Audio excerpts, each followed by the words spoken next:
안녕하세요. 한 주간의 법조계 이슈와 소식을 한데 모아 전해드리는 로투데이 스페셜 신세아입니다. 수도권발 코로나19 2차 대유행이 좀처럼 가라앉지 않고 있는 가운데 전국적으로 수천여 개 학교에서 연일 등교 불발 최다 기록을 갈아치웠습니다. 특히 수도권은 일부 고등학교 3학년을 제외한 초중고등학교 전체가 전면 원격 수업에 들어갔는데요. 갑작스런 원격 수업 시행으로 일부 학교에선 혼선이 빚어지면서 학생들과 교사들도 많은 혼란을 겪고 있다고 합니다. 법률방송에선 연속 기획보도를 통해 이번 원격 수업 시행에 대한 문제점을 짚어보고 현장에 있는 교사들의 생각을 들어봤습니다.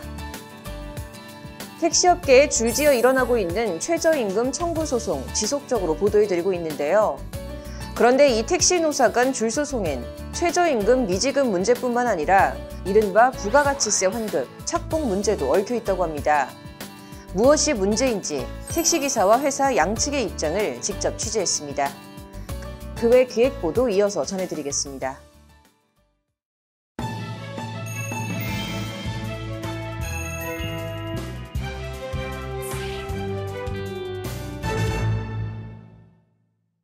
수도권발 코로나19 2차 대유행이 좀처럼 가라앉지 않고 있는 가운데 오늘도 전국적으로 8,208개 학교에서 등교 수업이 이루어지지 못하며 연일 등교 불발 최다 기록을 갈아치우고 있습니다. 수도권은 특히 유치원을 포함해 일부 고3을 제외한 초중고 전체가 전면 원격 수업에 들어간 상태입니다. 코로나19 발발 이후 원격 수업이 두 학기째를 맞고 있는 건데 일선에선 여전히 혼선과 혼란이 적지 않다고 합니다. 오늘 로투데이는 초중고 원격 수업 얘기 집중 보도해드리겠습니다. 먼저 원격 수업 관련해 아직도 적지 않는 혼선과 어려움을 겪고 있는 일선 교사들의 말을 들어봤습니다. 장한지 기자입니다. 서울 서초구의 한 고등학교입니다. 점심시간 끝 무렵 평소 같으면 학생들로 생기가 넘쳤을 학교 운동장이 횡하니 썰렁합니다. 학생들은 단 한 명도 보이지 않습니다. 주차장도 정문도 벤치도 학교 밖은 물론 학교 내부도 어디를 들여다봐도 학생들은 단 한 명도 보이지 않아 을씨년스럽기까지 합니다. 등교는 늦었지만 꿈은 이루어진다는 학교 앞에 걸린 현수막 글씨가 왠지 썰렁함과 을씨년스러움을 더해주는 듯합니다. 인근 중학교도 사정은 마찬가지입니다. 이 학교는 아예 학교 운동장 개방을 잠정적으로 중단한다는 안내문을 출입문과 안전펜스 등 곳곳에 붙여놓고 학교를 사실상 폐쇄했습니다. 운동장을 폐쇄한 김에 등교 수업 재개 전 학생들을 다시 맞이하기 위한 재정비 공사만 한창입니다. 서울 시내 어느 학교를 가봐도 학교 풍경은 비슷합니다. 정문과 옆문, 후문 모두를 꽁꽁 닫아 걸고 등교 수업이 재개될 날만 기다리고 있습니다. 학생 없는 쓸쓸한 학교, 그래도 수업은 해야 해서 교사들은 썰렁한 교실에서 홀로 비대면 원격 수업을 준비하고 있습니다. 원격 수업 지침을 알리는 학교 안내방송이 왠지 쓸쓸함과 썰렁함을 더합니다. 상황에서 잡음이 들어가겠네요. 잠시만요. 지금 학교에서도 이런 자구적인 노력들이 계속 이루어지고 있거든요. 필기를 이제 현실에서 못하니까 사이버상에서 할 수 있는 와콤이나 이런 부분들을 교육부는 지난달 26일 수도권발 코로나19 2차 대유행 위기로 수도권 유치원과 초중고교에 대해 전면 원격 수업 지침을 내렸습니다. 수도권에 대해서는 이제 전격적으로 원격 수업으로 전환하는 것을 발표를 했고 이게 이제 급작스럽게 또 원격 수업으로 전환이 되다 보니까 앞서 일선 학교들은 지난 1학기에도 신천지발 1차 대유행의 여진 속에 등교 수업을 포기하고 원격 수업으로 전환한 바 있습니다. 한 번도 걸어보지 못한 길, 교사들도 배워본 적이 없고 매뉴얼도 없는 상태에서 시작된 원격 수업. 초기는 난감함과 혼란 그 자체였습니다. 원격 수업이라는 게 처음 이루어지는 거다 보니까 어느 누구도 해본 적이 없는 거여서 뭐 유튜브에 나오는 뭐 그런 강의나 아니면 EBS 강의 이런 거 말고는 아무도 해본 적이 없으니까 어떻게 해야 되는지에 대한 그런 매뉴얼이 없는 거죠. 원격에 대한 거는 안 배웠었으니까 그거에 대해서 아무런 준비가 안 되어 있는 상황이었고 이런 혼란을 줄이기 위해 일선 시도교육청들은 지난달 3월 30일 교육부가 제시한 온라인 수업 방식 지침을 담은 공문을 각 학교에 내려보내긴 했습니다. 실시간 쌍방향 수업, 단방향 학습 콘텐츠 활용 수업, 과제형 수업을 하라는 내용이 골자입니다. 쌍방향을 하라는 건지 단방향을 하라는 건지, 과제를 내주고 어떻게 검사와 확인을 하라는 건지, 지침 자체도 혼란스러운데 또 다른 문제는 구체적으로 뭘 어떻게 하라는 강론도 부족했다는 점입니다. 학교 단위로 학교장 재량에 따라, 쉽게 말해 교육부와 교육청은 큰 방향을 제시했으니 알아서 하라는 식이었는데 아무도 해본 적이 없어 알아서 하기가 말처럼 쉽지 않았던 겁니다. 유튜브 1인 방송처럼 하라는 건지, PPT나 한글 파일을 화면에 띄우고 설명하면 되는 건지, 어떻게 하라는 건지 종잡을 수가 없어 허둥대기 일쑤였습니다. 그러다 보니 에라 모르겠다 자포자기식으로 이미 제작된 다른 교육방송 콘텐츠를 그냥 틀어주는 일까지 벌어지기도 했습니다. 매뉴얼이 없으니까 정말 그냥 맨땅에 헤딩 하시는 그런 느낌이 있죠. 그냥 EBS 강의를 그대로 가져와서 그냥 올리시는 분들도 있고, 카메라를 세워놓고 강의 영상을 찍는다던가 아니면 이제 PPT에다가 자막 만들어 놓고 그거 하나하나씩 이제 넘기면서 목소리를 입히면서 수업하는 것도. 이에 교육부는 지난 4월 각 시도 교육청을 통해 코로나19 대응 원격교육 운영 길라잡이를 배포하며 다양한 원격 수업 플랫폼을 소개했습니다. 이 학습터, EBS 온라인 클래스, 위도랑, 클래스팅, 구글 클래스룸, MS 팀즈, 네이버 밴드, 카카오톡, 구루미, 네이버 라인웍스, 줌 등이 그것입니다. 문제는 너무 많은 플랫폼들을 한꺼번에 풀어놓다 보니 혼선이 가중되며 더 어수선해진 측면이 있다는 점입니다. 위드랑이니 EBS 온라인 클래스니 네이버 밴드니 줌이니 아니면 구글의 뭐 클래스룸이라든지 뭐 이런 걸 사용하는 가이드라인을 주고 뭐 이렇게 하는 방식이 있다라고는 했고, 그거를 또 학교의 자율적인 선택에 맡겨서 어느 게 좋은지 너네가 알아서 판단해서 하라 뭐 이런 식으로 나오니까. 이와 관련 C 중학교 교사는 교육부에서 너무 이래라 저래라 해서 복잡하다는 말로 일선 학교 현장 분위기를 전했습니다. D 고등학교 국어교사도 일주일에 영상을 4개씩 찍어야 하는데 일단 수업 자료를 만들고 영상을 찍고 편집하고 출석 체크를 하고 관리하는 등 정신이 하나도 없다고 난감했습니다. 그러면서 EBS나 인터넷 강의는 한 영상에 도와주는 인력이 많고 장비도 좋은데 우리는 그게 아니니까 시간도 오래 걸리고 노력을 기울이는데 결과물은 허접하다고 안타까움과 아쉬움을 내비쳤습니다. 준비 기간은 되게 짧은 채로 갑자기 대뜸 온라인 수업을 하라고 하니까 나이가 솔직히 더 드신 선생님들은 IT나 이런 데에 아무래도 좀 적응하시는 게 좀 더디기도 하고 어려워하시는 부분이 좀 많기도 해서. 이런 혼란과 혼선을 줄이기 위해 교육부는 2학기를 맞아선 화상 채팅 앱 줌을 통한 학생들과의 쌍방향 커뮤니케이션 및 토론 수업 방식을 권고했습니다.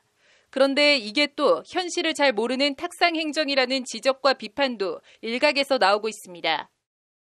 동시다발적으로 지금 매 시간마다 그러면은 선생님들이 다 들어가서 한 4, 50명 되신 선생님들이 다 각자 이렇게 들어가서 수업을 하셔야 되는데 그런 거에 대한 전혀 준비가 현실적으로 되어 있지 않고, 또 아까 이제 한 가정에 여러 자녀가 있는 경우 그 학생들도 다 기자재가 있어야 되는데 교육부에서도 권장사항으로 얘기는 했지만 이게 좀 현실 반영을 하지 못한 권고인 거죠. 코로나라는 미중유의 사태를 맞아 시작된 일선 초중고교의 비대면 원격 수업. 그동안의 혼란과 혼선, 시행착오를 토대로 점검을 통한 촘촘하고 정교한 해결책 마련이 필요해 보입니다. 법률방송 장한지입니다. 앞선 리포트에서 일선 초중고교의 비대면 원격 수업 관련한 학교 현장의 혼란과 혼선, 일선 교사들이 겪고 있는 어려움에 대해서 전해드렸는데요. 이런 부작용과 혼선의 가장 큰 피해자는 다름 아닌 원격 수업을 받는 학생들입니다. 당장 올해 고3들 대입은 어떡할 거냐는 걱정이 쏟아지고 있는데요. 계속해서 장한지 기자의 리포트 보시겠습니다. 비대면 원격 수업 관련해 일선 교사들이 가장 걱정하는 점은 학생들에 대한 학습권 침해입니다. 아무래도 학생들이 이 수업에 대한 이해를 했는지 안 했는지에 대한 실시간 피드백이 안 된다는 거. 그게 가장 온라인 클래스의 제일 문제고, 그게 제일 문제인 것 같습니다. 지금 이 상황에서 이 학생이 수업 이해를 했는지 안 했는지에 대한 파악이 전혀 안 되기 때문에 그게 가장 큰 문제고, 교사와 아이들이 서로 얼굴을 보고 소통하는 대면 수업과 달리 비대면 온라인 원격 수업은 갈수록 아이들의 집중도가 떨어지고 산만해지고 있다는 것이 일선 교사들의 지적입니다. 원격 수업을 이제 처음에는 저희 학교 학생만 하더라도 처음에는 긴장함을 갖고 그거를 열심히 뭐 출석 체크를 하고 수업을 듣고 이렇게 한다던가 그런 점이 있었는데 이제 점점 뒤로 갈수록 수업에 대한 집중도 좀 떨어지고 실제 애들이 좀 뭐라 그러죠? 아무래도 수업에 대한 집중도는 많이 떨어지는 그런 경향이 있는. 집중도 저하와 아이들이 수업 내용을 이해하고 있는지 파악하기 어려운 깜깜이 수업은 잘하는 아이와 그렇지 못한 아이들 사이 이른바 학력 격차를 더 심화시킨다는 것이 일선 교사들의 걱정입니다. 이게 과연 잘 이끌어가는 건지는 잘 모르겠어요. 학습의 격차가 너무 커서 공부를 하고자 하는 뭐 상위권 애들은 자기가 나름대로 하는 반면 중위권 애들은 더 올라와야 되는데 그냥 무기력하게 터지는 경우가 많고 이런 부작용을 해소하기 위해 교육부도 실시간 쌍방향 원격 수업을 권고하곤 있지만 코로나19라는 미중유의 사태로 워낙 창졸간의 온라인 수업을 덜컥 시작해버려 현실적으로 어려운 점이 많습니다. 그것은 이제 현실적으로 많이 이제 어렵습니다. 왜냐하면은 실시간 쌍방향 수업을 진행하려고 하다 보면은 그만큼 또 장비가 필요한 학교도 있겠고, 근데 이제 그런 것들이 다 구비되어 있지 않은 상태에서 심지어는 학생이 준비가 안 된 경우도 있고 해서 실시간으로 쌍방향으로 수업을 진행하는 것은 굉장히 많이 어렵고, 특히 저소득층 등 소외계층에겐 쌍방향 원격 수업 같은 말은 어떻게 보면 그림의 떡에 불과하다는 지적입니다. 인터넷이 다 돼야 한다. 또 컴퓨터가 있어야 한다. 혹은 태블릿 기기나 뭐 이런 스마트폰이나 이런 게 있어야 한다라는 전제가 깔려 있고 또 인터넷 사용이 더 뭐 원활하게 혹은 그 요금에 제한 없이 쓸 수 있도록 하는 그런 방안들이 먼저 전제가 돼야 하는데 실질적으로 지금 수도권 학교에서만 하더라도 뭐 기초생활수급자니 한부모 가정이니 그런 그 어려운 환경에 있는 아이들한테 여기에 학생부나 생활기록부에 적어낼 수 있는 활동 자체가 봉쇄된 상태, 당장 눈앞에 닥친 고3 대입은 어떻게 대응할지도 걱정입니다. 대입 제도가 이렇게 뭐 변하지도 않았고 수능 일정도 저희가 온라인 수업을 한 달 가량 뭐 계약을 온라인 계약 4월 9일부터 하긴 했는데 그 한 달여간의 공백을 수능 뭐 한 2주 정도 미뤄온 걸로 다 보상이 될 수 있을까? 그래서 지금도 애들 좀 혼란스러운데 아무래도 지금 고3 같은 경우에는 입시에 있어서 재수생들한테 절대 불리할 것 같긴 하고. 아이들의 학습권 침해와 학력 격차 심화도 문제지만 원격 수업이 계속되면서 교사들도 피로감을 호소하는 경우가 늘고 있습니다. 온라인 수업 콘텐츠를 만들어야 하지만 무엇보다 등교 수업 때보다 학생 관리가 최소한 몇 배는 더 어려워졌다고 호소합니다. 아침에 업무가 일단은 아이들을 전화로 깨우면서 시작을 합니다. 이 아이가 일어났는지 안 일어났는지를 체크를 하고, 그 다음에 그날 들어야 될 강의에 대해서 이제 공지를 해주시고, 하지만 또 안 듣는 학생들이 발생을 하죠. 그러면 안 듣는 학생들을 또 이제 계속 실시간을 확인해서 들어라 계속 전화하는. 사정이 이렇다 보니 학교는 콜센터, 교사들은 콜센터 직원이 된 것 같다는 자조까지 나오는 실정입니다. 주로 이제 아이들과 그렇게 시간을 보냅니다. 콜센터가 맞는 것 같네요. 네. 주로 안 받죠. 근데 애들이 안 받으면은 이제 학부모한테까지 전화를 하죠. 아이가 연락이 안 되는데 오늘까지 이 강의를 들어야 하니 지도 부탁드립니다. 학부모랑 통화하는 경우도 많고 그렇습니다. 콜센터입니다. 학교와 교사, 학생들을 모두 어렵게 하고 있는 비대면 온라인 원격 수업. 교육부는 이런 어려움을 해소하기 위해 2021학년도 교육부 예산 편성 관련 원격 수업 운영 지원과 학습 안전망 강화에 교육 예산을 우선적으로 집중 투입하겠다고 밝혔습니다. 법률방송 장한지입니다.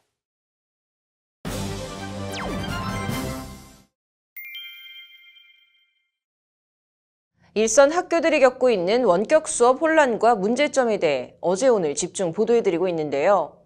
이 혼란스러운 현실을 그렇다면 어떻게 대처해야 하는 걸까요?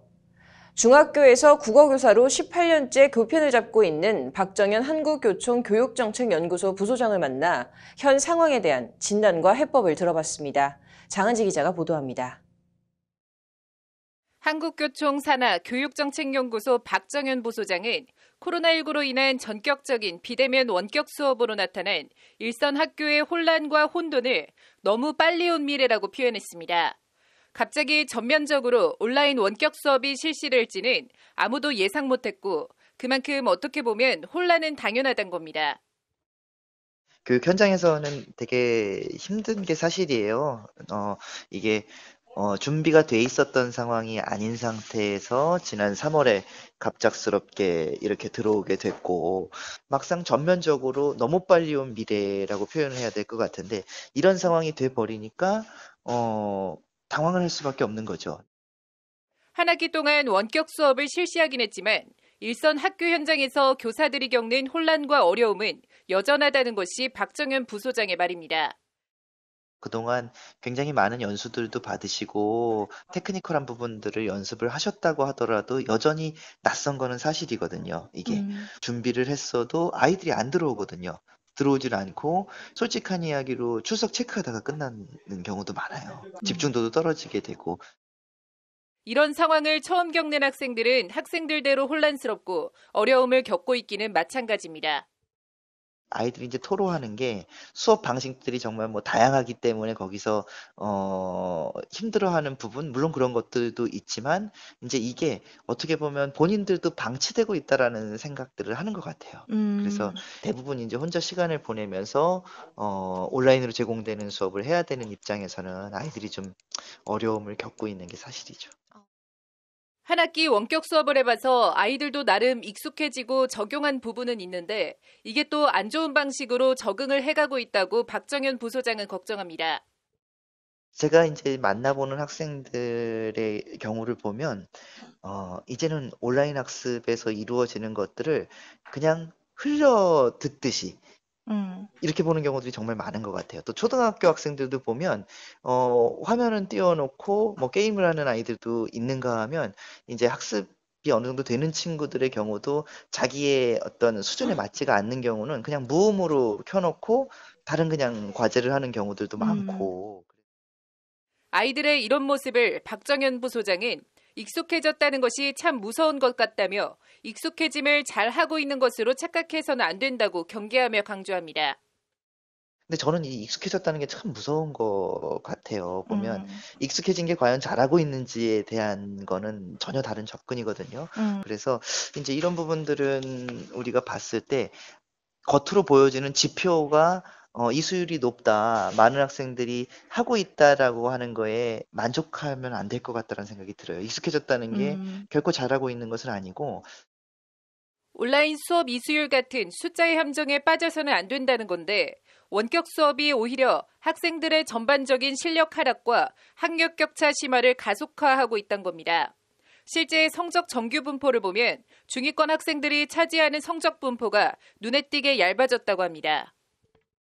교육 격차가 실제로 발생을 하고 있고요.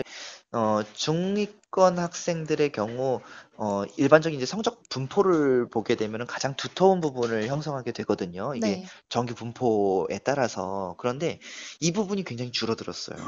중위권이 사라지고 중하위권 내지는 하위권으로 치우치는 경우들이 이제 그 격차가 더 벌어지는 상황인데 저는 이제 중간층에 대한 부분이 참 안타깝게 생각이. 나아가 아이들이 하루 종일 컴퓨터 앞에만 있다 보니 사이버 폭력이나 게임 중독 같은 부작용도 더 심해지고 있다며 우려를 나타냅니다. 관리가 제대로 이루어지지 못하고 있기 때문에 특히 사이버 폭력 이런 문제들이 심각하게 나타나고 있고, 그리고 또 게임 중독이라든지 뭐 익히 다 예상하시는 그런 문제들이 점점 심화되고 또 일상화되고 있다는 게. 그럼에도 교육부는 일선 학교 현장의 실정도 제대로 모르면서 이런저런 지침과 지시로 교사들의 피로감만 가중시키고 있다고 목소리를 높입니다. 천편일률적으로 모든 걸 다 쌍방향 방식으로 해라라고 하는 거는 다인수 학생들이 있는 경우, 그다음 교과의 지식적인 측면을 전달해야 되는 뭐 그런 교과의 경우는 오히려 더 불편한 방식일 수도 있거든요. 1학기 때 그래서 쌍방향 방식을 시도하시던 분들 중에서도 이제 회의를 끼고서 이제 전환하는 경우들도 많으시거든요. 그래서 이게 충분한 현장에 대한 고려 없이 전달하기 때문에 피로감을 느끼시는 경우들이 더 많다, 이렇게. 교육부 차원에서 단순한 권고라고 해도 그게 교육청을 거쳐 학교에 전달되면 반드시 따라야 하는 지침이 된다며 교육부가 아예 일을 좀 덜 했으면 좋겠다고 꼬집습니다. 교육부에서 권고안이라는 형식으로 내리긴 하지만 학교 현장에선 그거를 따라야 되는 지침처럼 바뀌게 되는 경우들이 너무 많거든요. 네. 이건 조금 비판적으로 들리실 수 있겠지만 너무 많은 일을 하고 계신 건 아닌가. 이게 학교 현장에서 진짜로 요구하고 요청하는 부분들보다는 일선 학교의 현실과 교육당국의 탁상 행정을 거침없이 지적한 뒤 코로나 사태로 초래된 현재의 상황은 학교 교육의 패러다임 자체가 변화하는 엄중한 시기라고 강조합니다.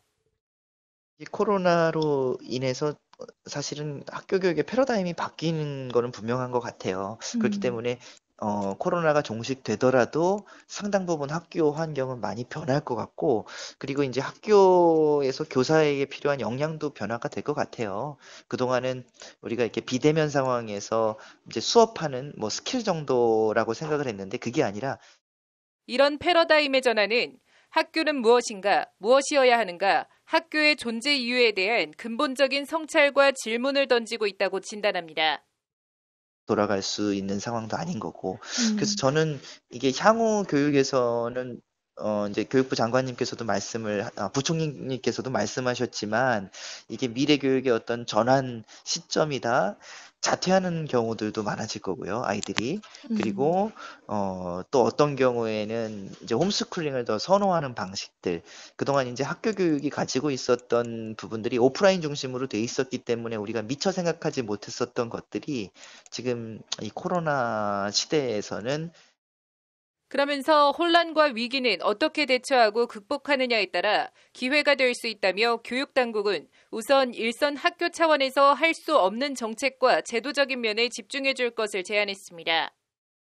교육부에서는 그러니까 굉장히 큰 틀에서 제시를 해주는 게 맞을 것 같아요. 네. 아주 큰 범위에서, 그러니까 대학교 입시에 대한 측면을 조정해 준다든지, 그 다음에 단위 학교에서 이수해야 되는 총 시수에 대한 조정, 이런 큰 범위에서 접근을. 당장 올해 고3 대입도 문제지만 사실은 내년에 고3이 되는 고2가 더 문제라며 큰 틀의 제도 개선이나 해결책이 마련되지 않는다면 같은 상황이 되풀이될 수밖에 없다고 지적합니다. 단위 학교에서 노력으로 해결이 안 되는 부분들을 해소해 줬으면 좋겠다라는 말씀을 드리고 싶습니다. 이게 대표적인 경우가 지금 고등학교 2학년 학생들은 올해 1년 동안 이 부분이 너무 취약하게 들어가 있거든요. 그래서 이런 부분들, 어떤 정책을 세울 때 충분하게 학교 현장에서의 이야기들을 수렴해서 정책화 시켜주신다라고 하면 훨씬 좋지 않을까. 더불어 포스트 코로나 시대를 대비한 교원 역량 강화도 반드시 이뤄져야 할 부분이라고 박정현 부소장은 강조합니다. 이걸 이제 종합적으로 통합할 수 있는 능력들이 이제 교사에게 요구가 될 것 같고, 교육대학교나 사범대학에서도 이러한 과정들을 커리큘럼에 분명히 이제 포함을 시켜서 이제 미래 교사들은 이제 미래 교육 환경에서 적응해 나가야 되지 않을까라는 인터뷰 모두에 현재 일선 학교가 겪고 있는 혼란과 어려움들을 너무 빨리 온 미래라고 표현한 박정현 부소장은 교육당국과 학교, 교사들이 이 상황을 어떻게 대처하고 극복하느냐에 따라 빨리 온 미래를 바람직한 현재로 만드는 전화위복의 기회로 삼을 수 있다는 말로 인터뷰를 마무리했습니다. 법률방송 장한지입니다.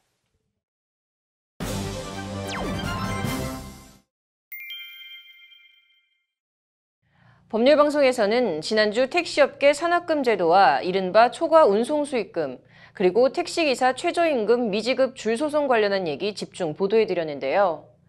이와 관련 서울의 한 중견 택시 회사에서 택시 회사 측 입장을 좀 자세히 밝히고 싶다는 입장을 전해와 관계자를 만나 이번 택시기사 최저임금 미지급 줄소송과 관련한 입장을 들어봤습니다. 오늘 로투데이에선 택시업계 임금 청구 소송 관련한 법적 쟁점 등을 집중 전해드리겠습니다. 먼저 택시기사들의 고소장을 받아든 택시회사의 입장부터 들어보시겠습니다. 30년 넘게 택시업계에서 잔뼈가 굵어왔다는 박종문 전무. 90여 대의 영업용 택시에 소속 택시기사도 150명이 넘는 서울의 한 중견 택시회사 경영자지만 박 씨는 업계 생활 30년에 지금처럼 힘든 적은 없었다는 하소연으로 인터뷰를 시작합니다. 코로나19가 발병된 이후에 운전기사 수입이 30%에서 40%가량 줄었습니다. 줄고 또 그만큼 운전기사들이 이직도 많이 하고 해다가 잠잠해갖고서 어느 정도 이제 안정세를 찾아가는 그런 와중에 다시 재확산이 됐어요. 그 전초보다도 더 운송 수입이 감소되고 또 운전기사의 이직률이 더. 여기에 엎친 데 덮친 격으로 최근 들어 소속 택시기사들은 물론 퇴직한 기사들까지 무더기로 최저임금 미지급 소송을 내면서 그야말로 죽을 맛이라는 게 박 씨의 하소연입니다. 최저임금이 확산된 부분이 2019년 4월 18일 대법원 전원합의체에서 의정부 지방법원으로부터 패소 판결한 그 부분 가지고 대법원에서 이 판결이 났습니다. 이 난 이후에 전국적으로 무슨 전염병이 확산되듯이 이렇게 광범위하게 하고 있는데 이 점이 대단히 안타깝게. 하지만 이는 대법원 판결 관련 사건과 택시업계 임금 구조, 관행 등을 제대로 이해하지 못한 데서 비롯된 무분별한 소송이라는 것이 박 씨의 주장입니다. 일단 택시기사들의 임금은 회사에서 고정급으로 받는 기본급과 회사의 산업금으로 일정 금액을 납부하고 남는 초과 운송 수입으로 이루어집니다. 그런데 지난 2009년 7월 초과 운송 수입은 빼고 고정급인 기본급만 최저임금에 적용을 받도록 하는 최저임금법 특례조항이 시행됩니다. 기본급 비중을 높여 택시기사들의 처우를 개선하자는 취지였지만 업계 현실이 이런 취지를 반영하기엔 역부족이었습니다. 기본급을 올리는 대신 실제 근로시간보다 최저임금 계산을 위한 소정 근로시간을 줄이는 방식으로 최저임금 미지급 문제를 해소한 겁니다. 택시는 오랫동안 이렇게 하면서 일정한 운송 수익금을 가지고 내고 나머지 부분은 본인이 수입으로 하는 그러한 업종이기 때문에 이 사람들은 회사의 그 근로 시간을 중요시하는 게 아니고 택시기사 전체 수입에서 기본급보다는 초과 운송 수익금이 차지하는 비율이 훨씬 높고 소정 근로시간이 올라가면 납부해야 할 산업금도 덩달아 오르기 때문에 기사들이 먼저 소정 근로시간을 낮게 책정해 줄 것을 요구했다는 게 박 씨의 주장입니다. 이것은 회사가 최저임금법을 탈법하기 위해서 만든 규정이 아니고 노조 측에서 간곡히 원해서 그 5시간 30분을 규정을 둔 겁니다. 또 우리가 6시간 40분으로 하게 된다면 그만큼 운송 수익금이 늘어나야 되겠죠. 산업금이 늘어나야 되겠죠. 그거를 늘어나는 사람은 한 명도 없습니다. 기사들의 이 같은 요구를 받아들이지 않고 소정 근로시간을 높게 책정해 산업금도 덩달아 더 높게 책정됐다면 회사에 남아있을 기사가 몇이나 됐겠냐고 박 씨는 반문합니다. 박 씨는 그러면서 이는 비단 본인이 소속된 회사뿐 아니라 서울 시내 전체 택시 회사가 똑같은 상황이라고 강조합니다. 이것은 이 한양사건뿐만 아니라 이 서울 시내 모든 택시 업체가 다 그런 형편이라고 보시면 되겠습니다. 그래서 이 서울 택시 운송사업조합과 전국 택시연맹 서울 지역본부에서도 그런 점을 착안해서 근로자들이 오히려 시간을 단축시키고 또 수익금을 안 올리는 그러한 부분으로 중앙임금협정이 체결됐습니다. 이것은 회사가 최저임금을 탈피하기 위해서 한 부분이 아니고 운전기사, 노동조합 측에서 이것을 시간을 줄이고 산학금을 올리지 않는 그런 강력한 요구 때문에 그렇게 협정이 체결됐다. 지난해 4월 대법원 판결에 대해선 경기도에 위치한 해당 택시기사 사건은 택시업계 전체의 소정 근로시간과 최저임금 미지급 문제에 해당하지는 않는 일종의 특수한 사례라고 선을 긋습니다.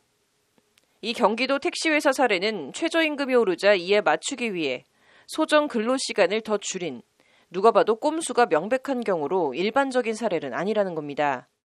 2019년 4월 18일 대법원 전원합의체 판결이라는 부분도 이거는 누가 보더라도 2010년 7월 1일 날 최저임금이 확정되면서 2010년 7월 29일 날 취업규칙을 변경했고 2010년 10월 27일 날 다시 취업규칙을 변경했고 이거는 누가 보더라도 최저임금을 탈피하고자 잠탈하기 위하자 시간을 회사가 스스로 줄이는 것. 택시 운전 근로자의 과반수로 조직된 노동조합 또는 근로자 과반수의 동의를 얻어 소정 근로시간을 단축하는 내용으로 취업규칙을 변경하는 경우에도 마찬가지로 무효라는 대법원 판결에 대해선 택시업계의 수입과 임금 구조, 관행을 최대한 설명하고 법원의 판단을 구하겠다고 밝혔습니다. 소송을 거는 당사자가 어떤 취지로 소송에 임했는지 또 소송의 그 내용은 뭔지 이런 부분들이 알아야만이 정확한 판결이 나오는 부분이에요. 아무튼 뭐 회사로서는 최선을 다하는 방법밖에 없죠. 앞으로 전개가 될지 모르겠지만 이런 가운데 부산 지역 택시기사들이 못 받은 돈 289억을 달라며낸 최저임금 소송 1심 선고가 다음 달로 예정돼 있습니다. 지난해 대법원 전원합의체 판결 이후 첫 택시기사 최저임금 미지급 관련 소송 하급심 선고여서 앞으로 비슷한 사건 판결에 시금석이 될 수도 있어 업계의 관심이 집중되고 있습니다.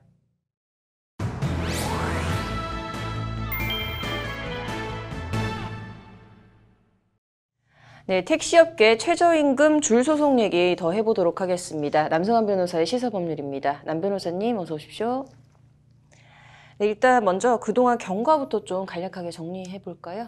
네, 경기도의 한 택시 회사의 기사들이 낸 소송입니다. 택시 회사가 소정 근로 시간을 줄여서 최저임금 지급을 회피한 행위는 불법이다. 라는 것이 지난해 4월에 대법원 전원합의체 판결입니다. 네. 이 소정 근로 시간이 뭐냐 하면 택시업계에서 쉽게 말해서 택시 기사들이 실제 일한 근무 시간, 네. 그거보다 훨씬 줄여서 일주일에 몇 시간 일한 걸로 하자 이렇게 정하는 시간인데요. 네. 이렇게 노사가 합의해서 정한 시간이 소정 근로 시간입니다. 네, 이렇게 소정 근로 시간을 단축한 이유가 좀 택시업계 임금 구조와 좀 독특한 관행 때문인 거죠? 네, 택시 기사들의 수익 구조가 두 가지로 되어 있습니다. 네. 하나는 이제 월급입니다. 그리고 하나가 소위 말하는 그 산업금 내고 나서 남는 초과 운송 수익금이라고 하는 네. 것인데요. 이 초과 운송 수익금, 그러니까 산업금을 얼마를 내고 남는 수익금, 이것이 통상적으로는 더 많았다고 합니다. 네. 근데 2009년 7월에 택시기사의 경우에 이제 초과 운송 수익금, 그러니까 산업금을 제외한 나머지 돈을 받는 임금제도, 이런 제도가 잘못됐다 이래서 고정급을 받는 제도로 바뀌고, 그리고 고정급의 경우에 최저임금의 적용을 받는 내용으로 하는 최저임금법 특례 조항이 시행됐습니다. 네. 그 전 같은 경우에는 월급 그리고 초과 운송 수익금을 합해서 최저임금을 넘기면 됐습니다. 그런데 이 특례 조항 때문에 고정급인 월급만으로 최저임금을 따져야 했는데요. 네. 이렇게 되다 보니까 소정근로시간이라는 것을 소정근로시간이라는 것을 정해서 실제 일한 시간보다 적은 시간을 소정근로시간으로 정하면 최저임금 지급해야 될 돈이 줄어들게 됩니다. 네. 뭐 어떻게 보면 뭐 일종의 꼼수를 부린 것이 아닌가 이런 셈이 되는 것입니다. 네. 그렇다면 지금 이거 관련 소송 판결 내용을 좀 살펴볼까요? 네, 경기도의 택시회사 기사들이 낸 소송입니다. 근로시간은 그대로인데 소정 근로시간을 낮춘 것입니다. 네. 그렇다면 이거는 최저임금법 위반 아니냐라면서 소송을 낸 것입니다. 네. 1, 2심에서는 소정 근로시간을 단축한 것이 노사 합의로 인한 것이니까 해당 소정 근로시간 조항이 유효하다는 취지였습니다. 결과적으로 원고 택시기사들이 패소했습니다. 대법원의 경우에는 회사와 노조가 맺은 임금협정, 이 조항은 최저임금 조항을 잠탈하는 것이다 네. 라는 뜻으로 택시회사에 손을 들어준 원심을 깼습니다. 택시기사들이 승소한 것인데요. 이 잠탈한다는 것이 강행규정 같은 것으로 어떤 이익을 보호하는 조항 이런 것들이 있을 때 그것을 이렇게 회피해 나가는 것 이런 걸 잠탈한다고 합니다. 네. 대법원은 이 임금협정은 강행법규인 특례조항을 피하기 위한 행위이기 때문에 취업규칙상의 소정근로시간을 단축하는 것은 무효이다 이렇게 판결한 것입니다. 네. 지금 그래서 이 대법원 판결을 근거로 해서 택시기사들이 이제 지금 임금과 퇴직금, 미지급분 줄소송을 내고 있는 것 같은데요. 네, 실제 근무 형태 변경이 없고 운행시간 변경이 없는데도 취업규칙을 개정해서 소정근로시간만 단축한 경우에는 지급해야 되는 고정급 총액이 낮아지고 최저임금도 낮아지게 됩니다. 그래서 대법원이 이를 무효라고 판결했으니까 이제는 단축하기 전 소정근로시간을 기준으로 해서 최저임금을 계산하고 그에 미달한 것은 돌려줘야 된다, 더 줘야 된다 이런 것이 택시기사들의 주장입니다. 네, 이렇게 택시 기사들의 입장은 지금 이렇고 이제 택시 회사들 입장을 저희가 또 앞서 리포트에 전해드리긴 했는데요. 다시 한번 좀 간략하게 정리하면 어떻게 될까요? 네, 뭐 두 가지 정도인데요. 소정근로시간을 단축한 것은 산업금 그리고 초과운송수입금이라는 두 가지 제도에 기반한 것이다. 이게 택시업계의 오랜 관행이라는 것이고요. 네. 올해 초부터 개정된 여객운수사업법에 의하면 산업금 제도가 폐지되기는 했는데 산업금 제도 폐지되기 전에 산업금 초과운송수입금 이걸 전제로 운영되어 온 소정근로시간 단축을 산업금 제도가 폐지된 현재 기준으로 봐서는 안 된다. 이런 얘기고요. 그 다음에 이 2019년 대법원 판결과 관련해서 현재 택시기사들이 제기하는 최저임금 지급 소송은 그때 이 대법원 판결과는 좀 결이 다르다는 것입니다. 네. 뭐 대법원 판례와 뭐 지금 자기네 상황과는 좀 다르다 뭐 이런 말 같은데 이거 좀 무슨 말일까요? 대법원 판결 사건은 2010년 7월 1일 그러니까 최저임금이 확정되고 나서 같은 달 29일에 취업규칙을 변경했습니다. 네. 그리고 10월에 다시 취업규칙을 변경해서 소정근로시간을 줄인 것인데요. 네. 이것은 언뜻 보기에도 최저임금 미지급 위반을 회피하기 위해서 회사가 꼼수를 부린 것처럼 보이는 측면이 있습니다. 네. 그런데 이번에 그 뒤로 이제 줄이어 있고 있는 소송에서 문제되고 있는 소정근로시간 단축 이것은 예를 들면 서울택시의 경우에 소정근로시간이 높으면 높을수록 산업금이 올라가게 됩니다. 네. 그러니까 택시 회사 기사들이 오히려 소정 근로시간을 좀 줄여달라, 산업금을 줄여달라 이제 이런 얘기가 되는 것인데요. 네. 그래야 초과운송 수익금을 더 받아가고 통상 네. 초과운송 수익금이 주요 수입이었으니까요. 네. 그래서 회사가 응한 것인데 지금 와서는 달리 말하는 것이 아니냐라는 게 회사 측의 입장입니다. 네, 지금 좀 양측 입장이 굉장히 첨예하게 엇갈리고 있는데 이제 좀 재판 쟁점이나 결과 좀 어떻게 보십니까? 네, 대법원 전원합의체 판결과는 좀 다른 측면이 있는 것 같기는 합니다. 네. 그래서 과연 쟁점은 결과적으로는 초과운송 수익금과 관련해서 또는 소정근로시간을 단축한 노사 합의가 최저임금법을 위반한 것인가 아닌가에 관한 판단을 이번 대법원 판결 그대로 따를 수 없을 수도 있다는 점 때문에 생기는 것 같습니다. 산업금 제도는 폐지된다는 얘기를 들은 지가 제가 10년도 넘은 것 같은데 아직도 폐지가 안 되고 있고 네. 실제로 주로 초과운송 수익금에 의존했던 수입 체계 등을 감안한다면 지금 소송의 경우에는 최저임금법이 개정되자마자 초과근로시간을 줄이는 방식으로 약간 꼼수처럼 운영했던 것과 다른 사정들이 있을 수 있어서 과연 그 노사 합의가 진정한 합의인가 하는 점에 주요 쟁점이 있을 것 같고요. 이 점은 택시기사들께서 초과 근로 시간을 줄여달라고 한 것이냐, 늘려달라고 한 것이냐 아니냐와 관련된 진정성 네. 등이 쟁점이 될 것 같습니다. 네. 이게 좀 복잡하게 굉장히 얽혀 있는 것 같은데요. 좀 노사 간에 어쨌든 좀 상생의 길을 찾아봐야지 않나 싶습니다. 오늘 잘 들었습니다. 법률방송에서는 택시업계 산업금과 소정 근로시간, 택시기사 미지급 최저임금 청구 소송 관련해 지속적으로 보도해드리고 있는데요. 택시기사와 회사 간 줄소송엔 최저임금 미지급 문제만 있는 것이 아니고 한 가지 이슈가 더 있습니다. 바로 부가가치세 환급 문제인데요. 오늘 로투데이는 택시기사 부가가치세 환급 문제 집중 보도해드리겠습니다. 먼저 이 부가가치세 환급 논란, 무엇이 문제인지, 또 그 내용과 노사 양측의 입장이 어떻게 되는지 보시겠습니다.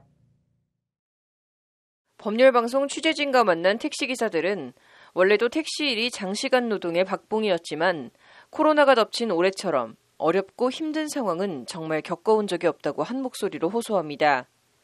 사람들이 아예 돌아다니질 않는데 배겨낼 재주가 없다는 겁니다. 요즘 사회적으로다가 많이 어려워가지고 코로나라든가 여러 가지 사회적인 환경 때문에 어려서 손님이 많이 떨어진 것이 문제죠. 울고 싶지만서도 그렇지 못하는 심정이죠. 택시기사들은 환경이 열악하니까 어디 가서 뭐 화장실을 갈 시간도 없고 밥 먹을 시간도 없고 그러니까. 택시기사들의 이런 열악한 처우 개선의 일환으로 정부는 지난 2005년 택시회사가 납입한 부가가치세의 90%를 택시기사들에게 돌려주도록 조세특례 제한법을 개정했습니다. 회사가 납입한 부가가치세의 99%를 환급해줘 90%는 택시기사 개인들에게 돌려주고 나머지 9%도 근무 환경 개선 등 기사들의 복지 개선에 쓰도록 관련법에 못을 박은 겁니다. 그런데 이렇게 택시기사들에 돌려줘야 할 환급받은 부가가치세를 택시회사들이 그동안 제대로 주지 않고 떼먹어왔다는 게 기사들의 주장입니다. 제가 21년 동안 한 회사에서 지금 근무하고 있는데 제가 서류가 다 있어요. 제가 저기 보면은 세무서에서 준 돈, 그럼 구청에서 관리할 돈이 제 월급 통장에 들어오는 거하고 급여 명세서하고 제가 21년 한 장도 없이 다 있거든요. 그게 돈이 이게 일치가 돼야 돼요. 똑같아야 되잖아요. 세무서 준 거, 구청이 준 거, 저한테 받는 거. 틀려요 다. 저한테 온 거는 작게 돼 있어요. 일단 부가가치세는 통상 매출액의 10%가 부과됩니다. 100만 원의 운송 수입을 올렸다면 10만 원이 부가세라는 얘기입니다. 관련해서 한 택시기사가 2016년 9월부터 2020년 12월까지 4년 5개월 동안 택시 카드 매출액과 부가가치세 환급 명목으로 매달 받은 금액을 정리해 놓은 입금 내역입니다. 2017년 1월의 경우 카드 매출액은 466만 1,300원, 부가세의 90%에 해당하는 금액은 41만 9,517원입니다. 하지만 환급받은 부가세는 15만 6,650원입니다. 명목상 26만 2,867만 원이 덜 들어온 겁니다. 더 이해할 수 없는 건 같은 해 7월의 경우 카드 매출액이 583만 6,420원으로 1월 카드 매출액 466만 1,300원보다 120만 원 가까이 더 많은데 정작 입금받은 부가세 환금액은 15만 4,180원으로 1월 환급액 15만 6,650원보다 소액이지만 확실히 더 적다는 겁니다. 카드 매출액이 더 높으면 당연히 부가세 환급액도 더 많아야 하는데 역전 현상이 나타난 겁니다. 실제 해당 입금 내역에 따르면 카드 매출액과 무관하게 여러 달에 걸쳐 동일한 금액으로 부가세가 환급됐거나 심지어 매출액이 더 많은데도 부가세 환급액은 더 적은 사례도 어렵지 않게 찾아볼 수 있습니다. 이 모든 게 회사가 주먹구구식으로 부가세를 환급하며 기사들에게 돌아가야 할 부가세를 떼먹은 증거라는 것이 기사들의 주장입니다. 그게 잘못됐다. 회사에서는 우리한테 많이 돈 벌게 해줬다고 하는데 증명할 수 있는 자유가 있으니까 우리가 법적은 정의가 살아있다는 것을, 법이 살아있다는 것을 그걸 사실 증명에 의해서 이렇게 기사들에게 돌아가야 할 환급받은 부가세를 회사가 떼어먹는 문제는 어느 특정 택시 회사의 문제가 아니라 택시업계 전반에 만연한 고질적인 악습이라는 것이 택시기사들의 주장입니다. 근데 지금까지 너무 많은 것을 편법과 탈법을 이용을 해갖고 했던 것이 습성화돼 있고 관습화돼 있어갖고 이것이 당연한 거라고 이 업계에서는 그렇게 치부하고 있다는 게 가장 서글픈 얘기입니다.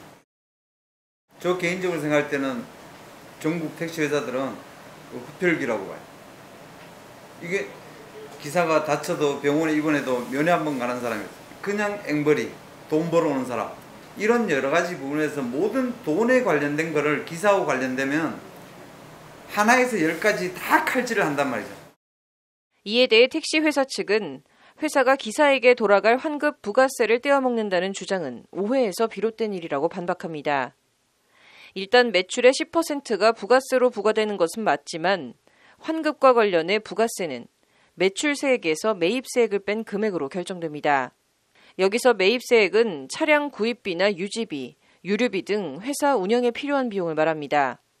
쉽게 말해 매출액에 따라 기계적으로 무조건 부가세 10%가 환급되는 게 아니라 들어간 비용에 따라 환급되는 부가세가 줄어들 수도 있고 때에 따라선 환급받을 부가세가 없을 수도 있다는 것이 회사 측의 설명입니다. 일부 법무법인에서 운전기사들에게 홍보한 부분은 이 부가세, 예를 들어서 A라는 기사가 500만 원을 회사에 입금시켰으면 거기에 50만 원이 부가세다. 그 부분을 받아야 된다 하는 얘기입니다. 아무것도 모르는 운전기사들은 거기에 회록될 수밖에 없는 거죠. 언뜻 매출액과 무관하게 부가세를 기사들에게 환원해 주는 것처럼 보이거나 매출액이 더 높은데 환급 부가세는 더 적은 역전 현상에 대해서도 박종문 전무는 부가세는 상반기와 하반기 1년에 2차례 환급받는데 지급 편의를 위해 월별로 나누어 지급하는 것일 뿐 이상하거나 떼어먹는 게 아니라고 강조합니다. 법으로 기사들에게 환급하도록 되어 있는 부가세를 택시기사들 주장처럼 회사가 지속적으로 떼어먹어 왔다면 세무당국이나 지자체가 그동안 가만히 있었겠냐는 것이 회사 측의 항변입니다. 그런 일이 있었다면 감옥에 갔어도 벌써 갔을 거라는 겁니다. 이렇게 지급되는 부분을 구청에서는 1년에 2번씩 정상적으로 주고 있는지 그거를 확인 감독이 나옵니다. 거기서 만약에 조금이라도 틀리면 구청에서는 바로 사업주를 형사 고발시키죠. 그러면은 우리가 지금까지 부당이득을 취해서 부가세를 다 줬다면은 지금 현재 있는 대표이사님께서 가만히 있겠습니까? 벌써 뭐 정부에서 주는 무료급식을 받는다든가 아니면 형사처벌을 몇 번 받았겠죠. 그렇기 때문에 그런 부분은 전혀 없습니다. 그럼에도 일부 법무법인들이 기사들을 소송에 가담하게끔 부추겨 안 그래도 택시업계가 어려운데 괜한 노사대립까지 만들고 있다고 목소리를 높입니다. 그렇기 때문에 우리 한양사원 또 일반적인 전반적인 택시사도 이 부가세 부분은 전혀 손을 못 댑니다. 그거는 어떻게 횡령할래야 아니면은 편취할래야 할 수가 없는 그런 부분입니다. 네, 그거는 그래서 법무법인에서 운전기사들한테 잘못 홍보가 돼서 그것이 오해를 낳은 것 같습니다. 회사 측의 이 같은 해명에도 택시기사들은 의심의 눈초리를 거두지 않고 있습니다. 환급받은 부가세를 회사가 택시기사들에게 제대로 지급하고 있는지 지자체나 세무당국이 속속들이 알기 어려워 그동안 그냥 어영부영 넘어왔던 건 아니냐는 의심입니다. 당장 기사별로 매출액 편차가 상당한데 환급받는 부가세가 똑같은 것만 봐도 제대로 다 지급하고 있다는 회사 측 해명을 신뢰하기 어렵다는 겁니다. 뿌리 깊은 불신에 사측과 택시기사, 양측 주장이 평행선을 달리고 있어 어느 쪽 주장과 말이 맞는지는 결국 제기된 소송을 통해 법정에서나 가려질 수 있을 것으로 보입니다. 로투데이 현장기획이었습니다.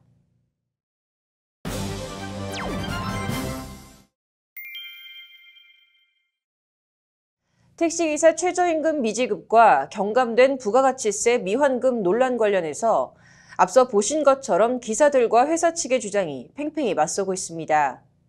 관련해서 집단 소송에서 택시기사들을 대리하고 있는 법무법인 진성 전창훈 변호사를 만나 이번 집단 소송 취지와 쟁점 등에 대한 얘기를 들어봤습니다. 이어서 보시겠습니다. 먼저 택시기사들을 대리해 소송을 맡게 된 경위에 대해 전창훈 변호사는 일부 택시회사가 주장하듯 택시기사들을 먼저 회유하거나 포섭한 것이 아니고 거꾸로 택시기사들이 먼저 문의를 해와 참여하게 된 것이라고 말합니다. 사실 저희가 이 판결을 알게 된 계기는 이제 택시 기사님들이 실제로 저희 사무실로 연락을 주셔가지고 이러한 대법원의 판결이 있는데 그러면 내가 못 받은 최저임금을 받을 수 있냐라는 이제 문의를 이제 맡겨주신 데서 처음 시작되게 되었습니다. 전창훈 변호사가 말하는 대법원 판결은 실제 근무 형태나 운행 시간 변경 없이 최저임금 미지급을 회피하기 위해 소정 근로시간만 단축한 것은 무효라는 2019년 4월 18일 대법원 전원합의체 판결을 말합니다. 이와 관련 택시회사들은 지난해 대법원 판결은 노사정위원회에서 최저임금이 결정되자 회사가 곧바로 소정 근로시간을 단축한 누가 봐도 명백한 최저임금 미지급 회피를 위한 경우로 다른 택시회사들에 그대로 적용할 수는 없다고 반박하고 있습니다. 산학금 등 택시업계의 독특한 수입이나 임금 구조 때문에 노사 모두의 필요와 합의로 소정 근로시간을 단축한 것이지 최저임금 미지급 회피 목적이 아니라는 것이 택시회사들의 주장인데 전 변호사도 이 점이 재판에서 주요 쟁점이 될 것이라고 말합니다. 기존의 대법원 판결 선고는 이제 근로 형태라든지 근무 형태, 또 임금의 조건 이런 것들이 다소 차이가 있는 것이 사실입니다. 그래서 과연 기존의 대법원의 판결이 이 서울시 택시 회사에서 근무하셨던 이 근로자분들에게도 그대로 적용될 수 있느냐라는 부분이 사실은 쟁점이 될 것 같습니다. 그럼에도 대법원에서 비록 노사 합의가 있었다고 하더라도 근로시간 변경 없이 임금 지급의 기준이 되는 소정 근로시간만 감축한 것은 무효라는 점을 분명히 했기 때문에 충분히 승산이 있다고 조심스레 낙관하고 있습니다.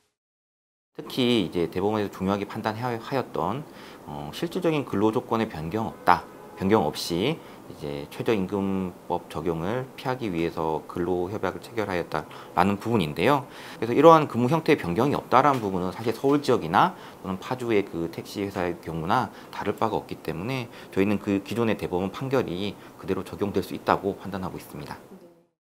올해 초부터 개정 여객운수사업법 시행으로 명목상 산학금 제도가 폐지되는데도 월 목표 납입금 등 변형된 이름으로 산학금 제도가 계속 유지되고 있는 데 대해선 산학금 제도가 택시기사들의 근무 환경을 열악하게 만드는 주 원인이라고 날을 세웠습니다. 사실 이제 근로자들의 근무 환경과 가장 밀접한 부분은 산학금입니다. 산학금과 근무 형태인데요. 산학금이 매번 오르는데 근로 시간이 줄어든다면 사실은 그 사람들에게 추가적인 근무를 강요하는 것밖에 안 되거든요. 그래서 최저임금 미지급 문제와 함께 이번 집단소송의 또 다른 쟁점은 부가가치세 환급 문제입니다. 조세특례 제한법은 택시기사들의 처우 개선을 위해 택시회사가 매출세액에서 매입세액을 제하고 환급받은 부가세의 90%를 택시기사들에게 지급하도록 하고 있는데 일부만 지급하고 회사가 환급받은 부가세를 떼어먹어 왔다는 게 기사들의 주장입니다. 이에 대해서도 회사 측은 기사들에게 지급하도록 법으로 규정된 부가세를 제대로 주지 않았다면 세무당국이나 지자체에서 그동안 이를 가만 내버려 뒀겠냐며 부가세 떼어먹기는 말도 안 된다는 입장이지만 전창훈 변호사는 여러 정황을 봤을 때 개연성이 충분히 있다고 말합니다. 그 조세특례법에서 이제 부가가치세와 관련해서 정산을 해서 근로자에게 급여 형태든 아니면 다른 형태든지 간에 현금으로 반드시 지급을 하도록 되어 있습니다. 하지만 택시 회사들마다 지급하는 기준이 다 다르고요. 실제 어떤 기사님들 같은 경우에 전혀 그 금액들 받지 못했다라고 하는 경우들이 있어서 이제 부가세 환급이든 최저임금이든 행정관청의 관리 감독을 지속적으로 받아왔고 받고 있으니 문제가 없다. 깨끗하다는 식의 회사 측 주장은 이번 사건의 본질과는 크게 상관없다는 것이 전창훈 변호사의 말입니다. 어느 정도의 지도 감독은 있었던 것으로 알고 있습니다.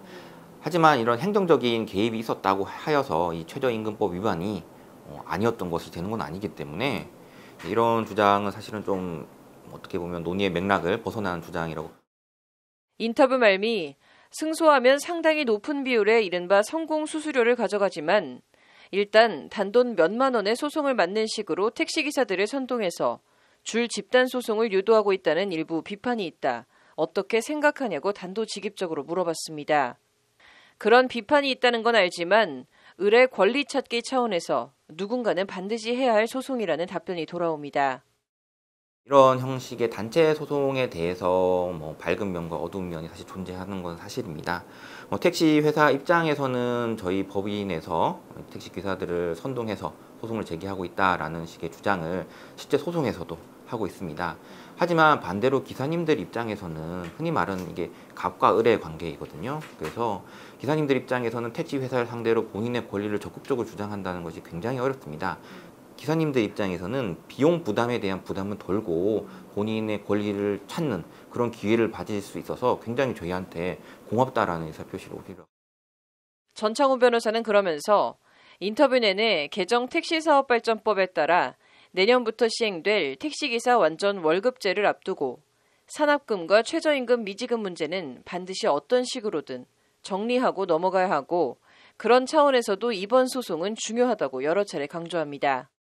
말 그대로 이제 모든 수입을 기사님들이 택시 회사에다가 지급을 하고 택시 기사님들은 이제 급여를 받는 형태로 이제 근무를 하시게 되는데요. 내년부터요? 예. 법 개정에 따라서. 네, 예.